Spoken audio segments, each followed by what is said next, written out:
Hey there, I'm PGX.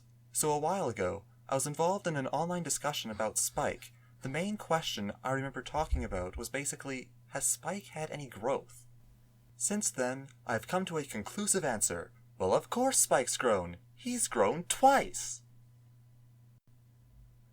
Okay. So on a more serious note, what I'd really like to talk about is Spike's growth as a character.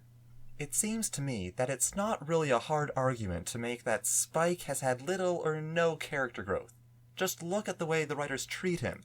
Many of his own episodes deal with him learning a basic lesson on not being greedy or something similar. Other than that, he's just an occasional joke and a minor support to Twilight now and then. While I find this argument pretty understandable and I do agree with many of its points, I do believe Spike has had some growth. I'll show you what I mean. First, I'd like to mention something Silverquill said in his after-the-fact review on Princess Spike. He pointed out that in most of Spike's episodes, it's others who solve the problem for Spike, instead of Spike finding a solution himself. This got me thinking, is this a reason why Spike doesn't seem to have much growth? I'd have to say yes. When Spike is simply told a lesson from somebody else, even if Spike says he understands his mistake, it doesn't really feel like Spike has much growth. Looking at the main six, many of their episodes involve them being an active player in the process of gaining experience and learning how to be a better friend. For example, look at the episode Look Before You Sleep. Here we see Applejack and Rarity not getting along because they each have completely different ideas. How should I put it? Basically on their perspectives of dignity. The episode shows plenty of conflict between these two ideologies, though I won't get into that right now. What I find that makes this episode really good is the way they resolve their problem. They don't just get scolded by Twilight and say sorry. They realize their mistakes and work together to clean up their mess right. No one solves it for them. Rather, they are able to gain an understanding with one another. This is what gives the episode an overall feeling of, these characters learned something, they had strong growth. Now I don't think there's really much of a time in the series when I could say, I think Rarity and Applejack acted this way because of what they learned in Look Before You Sleep. But I still believe that some of the character growth of Rarity and Applejack comes from this single episode. Going back to Spike, we don't see many of his episodes where this happens.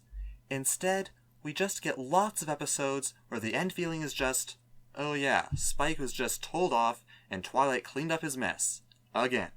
I get the feeling that perhaps Spike does learn a little bit from these events, but it doesn't really resonate with the audience. It feels dull. But one thing to remember is that not all Spike episodes follow this pattern.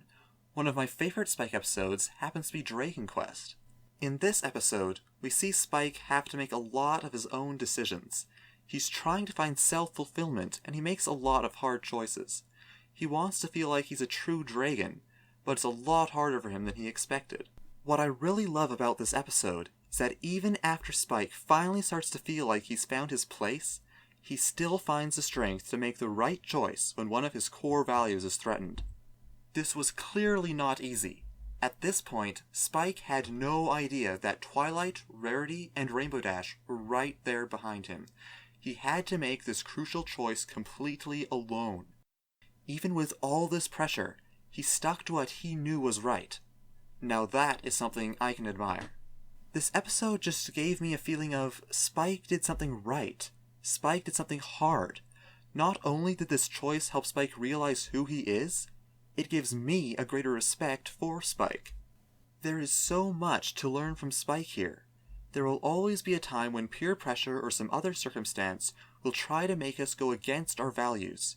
What Spike shows in this episode is that we can resist that pressure and stay true to ourselves. At least in my opinion, this is one of the most important lessons in the show. It's basic, yet a crucial value.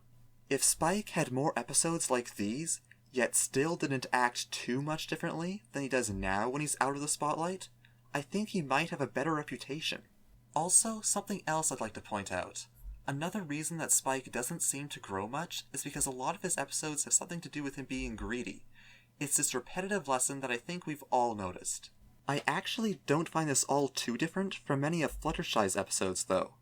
Especially in the first few seasons, a lot of fans didn't like Fluttershy because pretty much all of her episodes center completely around her shyness.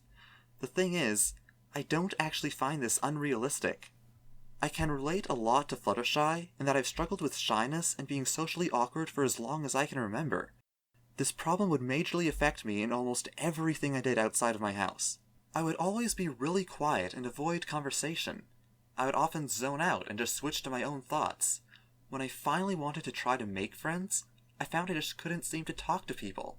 I tried many different things over the course of several years. Like Fluttershy though, I found that it takes a lot, if not sometimes repetitive lessons, before I could figure out how to come out of my shell.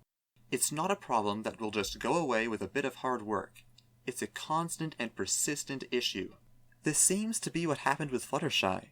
She needs all these lessons because being shy is an overwhelming and incredibly difficult problem. In Season 5, though, we really started to see these lessons pay off. Fluttershy is still quiet, and I expect she always will be.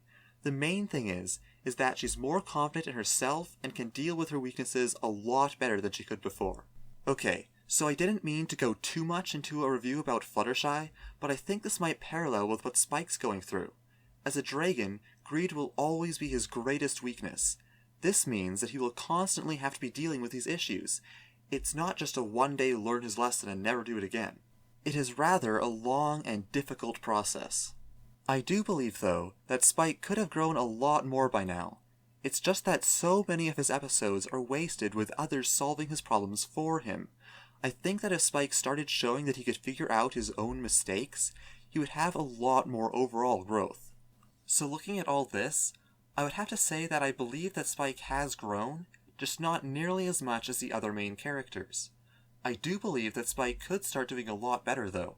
If the quality of the past couple of seasons has been any indication, the writers might just start to give Spike some better episodes in Season 6 and beyond.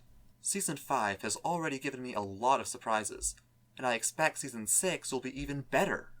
So, I'm curious, what are your thoughts on Spike? Do you think his character's been growing much? Will Season 6 be any better for him? Feel free to comment below. I'd like to hear what you have to say. I'm PGX on my second video, and I'll talk to you later.